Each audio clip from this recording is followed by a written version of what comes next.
Saudara pendengar, bersama saya Oti Priambodo dalam program Jalan 66. Sebuah program di mana kita mempelajari Alkitab pasal demi pasal dan memahami isinya. Bersama Pak Yohanes, narasumber kita, hari ini kita akan mempelajari kitab Ayub pasal yang kedua dengan tema Bahaya, Setan Berkeliaran. Mari kita mendengarkan bersama dan belajar dari kisah dalam Alkitab. Kita bersyukur diberi kesempatan oleh Tuhan untuk kembali belajar kebenaran firman Tuhan. Masih bersama saya Pendeta Yohanes di program Jalan 66. Dan saat ini kita akan belajar dari Ayub pasal yang kedua. Saudara, kita telah belajar bagaimana Ayub yang saleh, Ayub yang benar, Ayub yang jujur, dia mengalami masalah. Tetapi jika kita belajar bahwa Ayub sekalipun mengalami masalah yang begitu besar, dia tidak menuduh Tuhan, imannya tetap kuat, dan ini sesuatu yang luar biasa. Nah, sekarang kita akan melihat di Ayub pasal yang kedua. Pada suatu hari, datanglah anak-anak Allah menghadap Tuhan, dan di antara mereka datang juga iblis untuk menghadap Tuhan. Maka bertanyalah Tuhan kepada iblis, "Dari mana engkau?" Lalu jawab iblis kepada Tuhan, "Dari perjalanan mengelilingi dan menjelajah bumi." Sama seperti sebelumnya di pasal pertama, sepertinya iblis atau setan juga nggak terima ya kalau Ayub ini tetap aja dia melayani Tuhan. Kemudian dijelaskan firman Tuhan kepada iblis, "Apakah engkau memperhatikan hamba-Ku Ayub? Sebab tiada seorang pun di bumi seperti dia, yang demikian saleh dan jujur, yang takut akan Allah dan menjauhi kejahatan. Ia tetap tekun dalam kesalehan. Meskipun engkau telah membujuk aku melawan dia untuk mencelakakannya tanpa alasan." Saudara, Allah mempertahankan pandangannya tentang segala sesuatu dengan mengatakan bahwa Ayub itu imannya kuat. Allah menjamin keselamatan Ayub. Ini luar biasa. Bagaimana Allah mempercayai kesetiaan hamba-hambanya. Ini setan seperti dia KO gitu, kalah ya dalam pertemuan pertama. Sekarang ia seperti menginvestigasi. Dia sebanding begitu. Lalu jawab iblis kepada Tuhan, "Kulit ganti kulit. Orang akan memberikan segala yang dipunyainya ganti nyawanya. Tetapi ulurkanlah tanganmu dan jamalah tulang dan dagingnya. Ia pasti mengutuki engkau di hadapanmu." Saudara, setelah semua diambil, anaknya diambil, kekayaan diambil, sekarang setan mulai bergerak. Iya, diambil semua, tapi kan kulit ganti kulit. Artinya ketika dia katakanlah sakit, dia mengalami penyakit yang begitu membuat dia frustasi, ya pastilah dia akan meninggalkan Tuhan, kira-kira seperti itu. Kenapa? Karena kan Ayub sudah kehilangan keluarganya, kehilangan anak-anaknya. Kemudian sekarang coba perhatikan, apakah dia tetap setia kepada Tuhan ketika dia kehilangan kesehatannya? Ketika fisiknya nggak stabil lagi, segalanya berubah. Nah, ini yang diajukan oleh setan seperti itu, seakan-akan pasti dia akan apa? Ini pasti dia akan meninggalkan Tuhan. Tetapi di sisi lain, Tuhan seperti berbicara, dia optimis pasti Ayub ini akan tetap setia. Ini sungguh luar biasa, saudara. Dan Tuhan mengizinkan setan untuk seperti membiarkan Ayub mengalami hal-hal yang nanti kita akan lihat. Bagaimana dia mengalami penderitaan dan sakit penyakit yang luar biasa. Bahkan ini sesuatu yang mungkin membuat kita merinding juga apa yang dialami oleh Ayub. Dalam bagian ini kita sedang berbicara tentang bagaimana Tuhan mengizinkan. Tetapi ketika setan bertindak sesuatu, harus diingat itu ada dalam batasan yang ditetapkan oleh Tuhan. Mengapa? Karena setan ini adalah makhluk ciptaan. Dia ada di bawah kekuasaan Tuhan. Dan kitab suci menjelaskan kemudian pergi. Iblis ini pergi dari hadapan Tuhan. Lalu ditimpanya Ayub dengan bara yang busuk dari telapak kakinya sampai ke batu kepalanya. Lalu Ayub mengambil sekeping beling untuk menggaruk-garuk badannya sambil duduk di tengah-tengah abu. Saudara, Bagi saudara yang mendengarkan kisah ini, pasti saudara merasa, waduh, penyakit apa lagi yang dialami oleh Ayub? Dia harus mengerok kulitnya. Dan dia dikatakan seperti kena bisul. Dan beberapa ahli mengatakan ini semacam kusta atau kanker kulit. Dan ini sesuatu yang mengerikan. Dan yang lebih buruk lagi, saudara, ketika melihat ini, istri Ayub berkata, "Masih bertekunkah engkau dalam kesalehanmu? Kutukilah Allahmu dan matilah." Saudara, ini luar biasa. Ayub kehilangan kesehatannya. Dia sudah kehilangan kekayaannya, semua anaknya. Sekarang dia kehilangan apa? Dukungan dari istrinya. Saudara, setan telah berinvestasi dalam hal ini. Istri Ayub merasakan sakit. Resiko, dampak dari semua penderitaan ini, dan sekali lagi jawaban Ayub luar biasa. Tetapi jawab Ayub kepadanya, "Engkau berbicara seperti perempuan gila. Apakah kita mau menerima yang baik dari Allah, tetapi tidak mau menerima yang buruk?" Dalam semua ini, Ayub tidak berdosa dalam perkataannya. Saudara, kitab suci melanjutkan dan menyajikan semacam skenario baru terkait dengan masalah-masalah baru, bahkan lebih mengerikan dengan penderitaan yang hebat. Ini terjadi dalam kehidupan Ayub, dan sekarang tadi istrinya, sekarang kita lihat sahabat-sahabatnya. Kitab suci menjelaskan ketika ketiga sahabat Ayub mendengar kabar tentang segala malapetaka yang menimpa dia, maka datanglah mereka dari tempatnya masing-masing, yakni Elifas orang Teman dan Bildad orang Su'ah, serta Zophar orang Naama. Mereka bersepakat untuk mengucapkan belasungkawa kepadanya dan menghibur dia.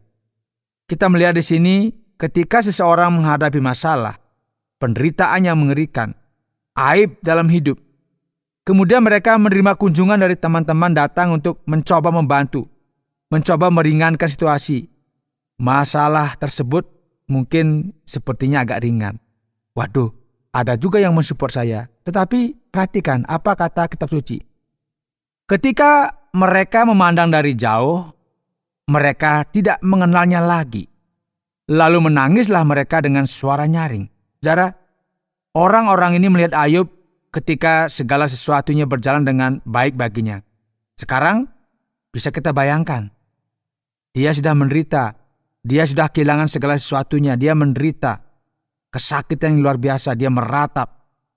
Dan ketika teman-temannya melihat, dikatakan mereka menangis dan meratap dengan keras. Mereka mengoyak jubahnya dan menaburkan debu di kepala terhadap langit. Lalu mereka duduk bersama-sama dia di tanah selama 7 hari 7 malam. Seorang pun tidak mengucapkan sepatah kata kepadanya, karena mereka melihat bahwa sangat berat penderitaannya. Saudara, kita akan melihat percakapan dan diskusi antara Ayub dan masing-masing temannya di saat penderitaannya mengerikan ini. Ketika menghadapi kesengsaraan yang ditimpakan oleh setan, dan ini tentunya sekali lagi atas seizin Tuhan. Ayub memang akan menghadapi seperti teka-teki yang besar. Pada saat yang sama kita akan belajar pelajaran besar dan memperoleh pengetahuan tentang apa yang Tuhan lakukan kepada manusia yang fana di dunia ini. Anda sedang mendengarkan Jalan 66, program pelajaran Alkitab, dan saat ini kita sampai pada kitab Ayub pasal yang kedua. Saatnya bagi kita untuk masuk dalam sesi tanya-jawab. Pertanyaannya adalah, siapakah sebenarnya setan itu, dan mengapa orang membayangkan bahwa dia seperti Tuhan, Raja dan penguasa neraka, dengan kekuatan Raja Kegelapan? Anehnya, setelah kita melihat pada bab yang kedua, tidak akan melihatnya lagi di buku ini. Dan kita sudah membahas bagian besar Perjanjian Lama. Dan dia juga jarang muncul di sini. Mengapa begitu misterius? Kita akan membahas setan di sini, dan sepertinya setan benar-benar menghilang dalam skenario ini, dan kita hanya mendengar ya tentang iblis. Ya, semuanya agak aneh dan rumit di sini, tetapi kebenaranlah yang akan kita jelaskan. Kita memiliki gagasan ini, visi ini dalam Alkitab, visi yang sangat jelas ya, bahwa hanya Tuhan Allah yang merupakan Tuhan yang sejati atas segala sesuatu. Budaya-budaya yang tidak memiliki monoteisme etis Israel ini pada akhirnya memiliki pandangan dunia yang sangat berbeda. Biasanya, saudara, mereka memiliki gagasan yang dominan dalam sebagian besar paganisme, yaitu bahwa ada ilah kebaikan dan ilah kejahatan. Dan inilah yang kita sebut dualisme. Jadi orang-orang percaya bahwa ada ilah yang melakukan hal-hal baik dan ada ilah yang menyakiti manusia. Alkitab akan mengatakan bahwa ini omong kosong. Segala sesuatu yang terjadi di dunia terjadi karena seizin Tuhan. Kita dapat melihat bahwa Ayub berkata, apakah kita akan menerima kebaikan dari Allah dan bukan kesusahan? Artinya apakah kita akan menerima yang baik saja dan yang buruk kita nggak terima? Jadi kesusahan adalah penderitaan. Dia secara khusus berbicara tentang rasa sakit.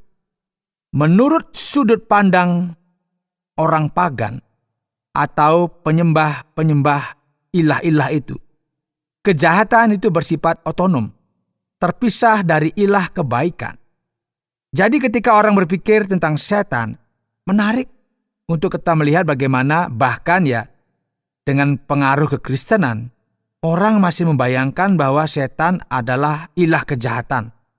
Dan kenyataan ini bukanlah gagasan Alkitab. Setan bukanlah raja neraka, karena dia adalah makhluk ciptaan Tuhan. Yang dapat kita katakan adalah bahwa setan itu seperti seekor anjing yang ganas, yang menyerang dan menakut-nakuti banyak orang. Namun ia juga hanya bisa bertindak sejauh dengan yang diizinkan oleh Tuhan. Jadi dia memiliki kekuasaan yang terbatas. Dan Tuhan masih mengendalikan segala sesuatu. Ya, mungkin saja jika seseorang perlu didisiplinkan atau berada dalam situasi yang mungkin mirip dengan Ayub, ingat, Tuhan akan melonggarkan kendalinya dan membiarkan setan mengambil beberapa kesempatan. Ingat ya, setan hanya bisa bertindak sejauh yang diizinkan oleh Tuhan. Tak lama kemudian Tuhan akan menahannya karena ia tidak memiliki otonomi. Saudara, ia akan menghilang dalam kitab Ayub dan Perjanjian Lama karena penekanan Perjanjian Lama bukanlah pada setan dan iblis-iblisnya. Penekanannya adalah pada apa? Perbuatan Tuhan dan campur tangan Tuhan di dunia ini. Saudara, menarik untuk kita melihat bahwa setan muncul sebagai ular, misalnya dalam Kejadian 3. Kemudian kalau kita lihat di dalam pertama Tawarikh pasal 21, dan kemudian yang muncul lagi di Ayub pasal 1 dan 2, dan kemudian juga kita bisa lihat di kitab Zakaria. Kebenaran yang bisa kita pahami bahwa setan sendiri, seluruh pembahasan tentangnya akan muncul dalam bagian-bagian selanjutnya dari Perjanjian Lama menjelang akhir, ya, dan kita akan melihat bagaimana nanti detailnya. Karena itu ya tetaplah setia mengikuti program Jalan 66 ini. Baik Pak Yohanes, kita akan tunggu sampai ke sana. Mari kita bahas lebih lanjut tentang kekuatan setan. Apa sebenarnya batasan dari kekuatannya? Karena tadi menyebutkan bahwa dia praktis dikendalikan. Apakah kendali ini sangat kuat? Setan mampu menghancurkan kesehatan fisik Ayub di pasal yang kedua. Bagaimana kita bisa yakin bahwa setan tidak akan tiba-tiba menyerang saya dalam hidup saya? Mungkinkah setan membunuh saya hari ini? Dengan penyakit seperti yang kita lihat yang terjadi pada kasus Ayub ini? Ini pertanyaan yang sulit ya Pak Oti. Memang ini rumit. Kita perlu memperhatikan apa yang dikatakan Alkitab dan menarik beberapa kesimpulan dari apa yang kita bahas. Setan sekali lagi tidak memiliki otonomi dalam menggunakan kekuatannya.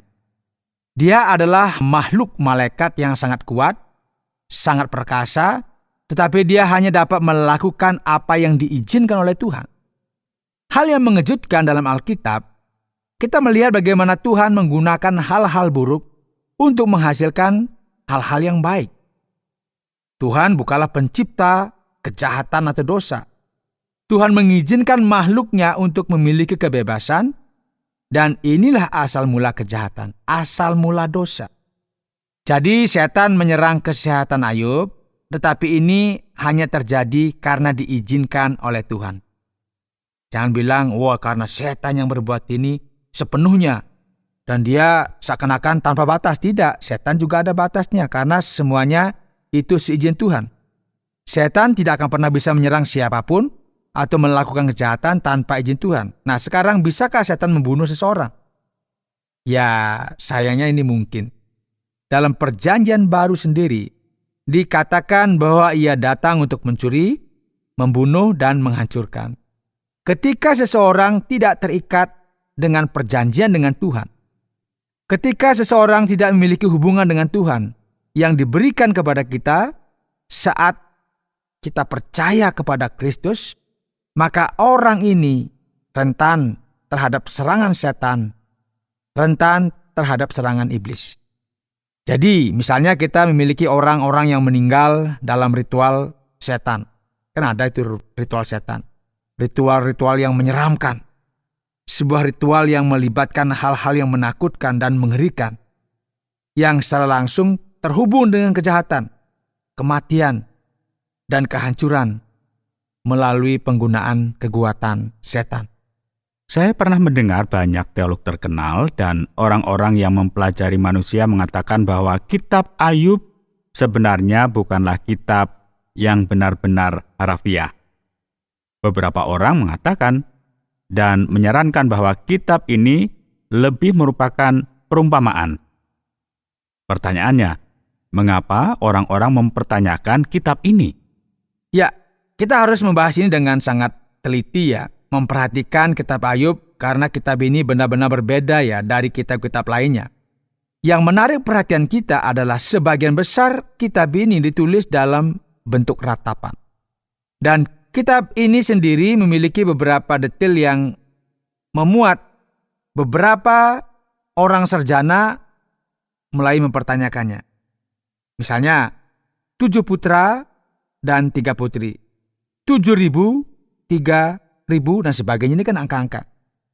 Angka-angka yang dihadirkan di sini, ini berbicara tentang sesuatu. Dan juga bicara mengenai bagaimana setan berbicara dengan Tuhan. Inilah yang membuat mungkin orang mempertanyakannya. Terutama kenyataannya tidak ada buku kuno lain yang mirip dengan Ayub. Dan ada satu sastra kuno lain yang serupa di Timur Tengah kuno. Ya misalnya ada versi Babilonia dari Ayub. Dan itu memberikan paralel tertentu dengan gagasan yang kita temukan di sini. Nah, apa masalahnya jika kita menolak keaslian sejarah buku ini? Intinya adalah semua yang kita baca di sini akhirnya kehilangan makna dan signifikansinya. Jika ini hanya sebuah perumpamaan, jika tidak ada sedikit pun unsur kenyataan di dalamnya, bahwa kenyataannya adalah tidak ada satupun yang memiliki arti yang penting. Ini hanya semacam dongeng begitu ya. Dan satu hal lagi, kitab suci juga mengatakan misalnya bahwa Ayub tinggal di tanah Uz. Dan meskipun kita tidak yakin di mana tepatnya tempat itu, kita tahu bahwa itu adalah satu wilayah di seberang sungai Yordan. Itu menuju ke arah Arab dan Edom. Atau mungkin bahkan melampaui tanah Edom, melewati. Kita juga memiliki teman-teman Ayub yang memiliki nama, yang memiliki warisan dan asal-usul yang ditetapkan di sini, dicatat. Jadi ada banyak referensi sejarah, ada banyak referensi terkait dengan geografis yang cukup bagi kita untuk memahami kisah ini secara harfiah. Atau setidaknya sebagai sesuatu yang benar-benar terjadi. Ini bukan fiksi begitu ya. Menganggap semuanya hanya sebagai simbolisme mungkin terlalu berlebihan jika dikaitkan dengan kitab ini. Saya rasa itu nggak cocok di sini. Dalam perjanjian lama, dalam kitab Daniel, dan selanjutnya dalam perjanjian baru, kita menemukan nama Ayub disebutkan dalam bagian-bagian lain dan ia dianggap sebagai tokoh yang nyata. Seorang pria yang hidup dan merupakan bagian dari sejarah. Jadi penting bagi kita sebutkan referensi dalam kitab Yeskiel yang menyebutkan Ayub. Dan ada juga referensi dalam kitab Yakobus pasal 5. Oleh sebab itu, akan bijaksana jika kita mengakui keaslian sejarah dari kitab Ayub ini. Nah, di sini kita melihat bahwa Ayub melakukan kesalahan. Disampaikan tadi bahwa buku ini bersifat literal, berbicara tentang fakta dan wilayahnya. Dapatkah kita mengetahui tanggal dalam buku ini berdasarkan nama-nama dari teman Ayub? Dan berikut, dapatkah kita memiliki gambaran tentang periode waktu yang kita lihat? Kapan hal ini terjadi? Kita telah menyebut sebelumnya bahwa tanggal dan periode waktu pasti dari kitab Ayub adalah sesuatu yang tidak mudah. Dan tentunya di sini ada sesuatu yang rumit. Ketika kita melihat kisah Ayub, kita melihat bahwa seluruh konteksnya itu bersifat patriarkal. Kita melihat misalnya bahwa Ayub akan hidup sangat lama, yang merupakan sesuatu yang masuk akal di zaman yang lebih kuno. Di sini kita memiliki nama Elifaz yang merupakan nama yang terkait dengan Edom, dengan orang-orang Edom ya. Faktanya kota Teman ya adalah kota asal Edom yang terletak di dekat Laut Mati. Kita juga memiliki referensi tentang Naaman yang detailnya tidak kita ketahui. Begitu juga Suah. Ada juga tentang Bildad. Dan Suah ini bisa jadi putra Abraham dengan Keturah yang menempatkan kisah ini pada periode patriarkal. Sekarang terlepas dari tanda-tanda bahwa ini adalah kitab yang lebih kuno, karena fakta bahwa Ayub menyebutkan setan, karena kitab ini memiliki pembahasan yang lebih rinci tentang masalah penderitaan dan kejahatan dalam kehidupan orang benar, karena kitab Ayub itu menyajikan semacam teologi yang lebih rumit, bahkan menyebutkan pendahuluan gagasan kebangkitan. Sebagian besar sarjana percaya bahwa elaborasi akhir kitab Ayub secara teologis pasti berasal dari periode yang lebih kemudian. Jadi tampaknya ya kisah itu sendiri sangat kuno dan entah bagaimana telah dilestarikan. Ya, saya tidak tahu apakah sebagian dilestarikan melalui tradisi lisan atau apakah semacam dokumen yang belum kita akses. Edisi terakhir dari kisah ini mungkin dilakukan jauh kemudian. Menurut indikasi dan perkembangan yang kita miliki dalam kitab Ayub, kitab ini memang nampaknya berbeda, terlihat sangat kuno, dan sangat baru pada saat yang bersamaan. Berikut tentang istri Ayub. Dalam ayat yang ke-9 pasal yang kedua. Bagaimana kita dapat memahami sikapnya selama situasi penderitaan Ayub ini? Reaksinya dalam menghadapi kejahatan dan penderitaan adalah sesuatu yang menarik perhatian kita. Memang ini menarik perhatian kita, tetapi apa yang akan kita temukan dalam kisah tentang istri Ayub ini? Kisah di sini menunjukkan kepada kita bahwa sebenarnya hanya Ayub yang memiliki cara untuk menghadapi dan mengatasi situasi yang dialaminya. Kita memang memiliki dilema di sini. Gagasan bahwa kau mau bertaruh bahwa tidak seorang pun akan selamat dari penderitaan dan pada akhirnya mereka akan mengutuk Tuhan. Dan Ayub menolak sampai akhir dan istrinya, keluarganya terpengaruh di sini. Anak-anaknya meninggal dan sekarang istrinya ketika sedang menghadapi kesulitan, ada sesuatu yang seharusnya ada di sisi kita. Siapa istri? Tapi istrinya di sini juga tidak ada di jalan yang sama. Dia keluar dari sini. Dia bilang, kutuki saja Tuhanmu itu dan matilah. Maka ia sedang mengatakan ini kepada Ayub, lihat, engkau berpikir seperti orang bodoh, orang yang tanpa Tuhan, orang yang berpikir seperti orang yang gak mengenal Tuhan. Haruskah kita menerima kebaikan dari Tuhan dan bukan kesusahan? Artinya istrinya tidak ada terindikasi bahwa dia melakukan ini melalui inspirasi setan ya. Tetapi keinginannya bertepatan juga dengan niat setan begitu. Jadi seperti searah begitu. Kau ingin melihat bahwa dia akan mengutuk Tuhan. Jadi kitab suci akan menunjukkan kepada kita bahwa bahkan ya orang terdekat sekalipun, bahkan di saat kesedihan dan krisis yang mengerikan, ternyata saudara mampu mengatakan hal-hal yang paling bodoh ini. Seharusnya kan istri mensupport. Ya ini malah tidak mensupport, malah disuruh mengutuki Tuhan, disuruh mati saja. Ya ini yang terjadi dalam kitab Ayub. Baik, terima kasih Pak Yohanes. Bagaimana dengan kesimpulan bagian ini?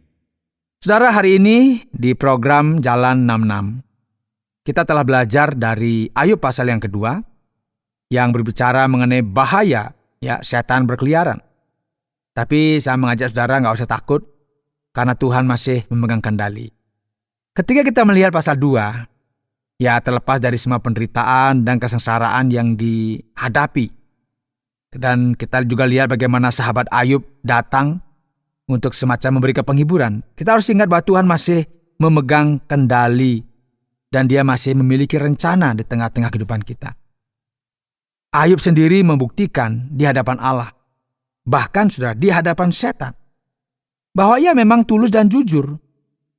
Dan dia memang memiliki sikap yang benar ketika melayani dan ketika mengasihi Tuhan. Dan tentunya sebelum kita mungkin malam ini berbaring, mau istirahat, dan sebagainya, kita merenung-renung begitu ya kira-kira. Apakah saya orang yang jujur? Apakah saya orang yang tulus di dalam kita melayani Tuhan? Ini sesuatu yang dapat kita renungkan. Karena bagian ini sedang menceritakan bahwa Ayub itu jujur. Ayub itu saleh. Ayub itu tulus di dalam mengabdi kepada Tuhan. Dan tentunya ini juga menjadi perenungan bagi kita. Sudahkah kita jujur? Sudahkah kita tulus? Sudahkah kita ikhlas? Sudahkah kita sungguh-sungguh memang benar-benar mau mengabdi kepada Tuhan? Itu menjadi perenungan bagi kita semua, sehingga kita melihat bahwa di dalam segala hal sebenarnya Tuhan melihat kita seperti apa. Kiranya Tuhan memberkati kita. Baiklah, terima kasih banyak Pak Yohanes. Saudara pendengar, karena waktu yang tidak memungkinkan, kita akhiri program Jalan 66 kali ini. Kami menantikan Anda untuk tetap mengikuti pelajaran berikut dalam lanjutan pembelajaran Alkitab yang memberikan pelajaran menyeluruh tentang firman Tuhan. Jika Anda memiliki pertanyaan atau berespon terhadap topik berhubungan dengan program ini, silakan menyampaikan melalui WhatsApp ke nomor 081 333 777 386. 081 333 777 386. Terima kasih atas perhatian Anda.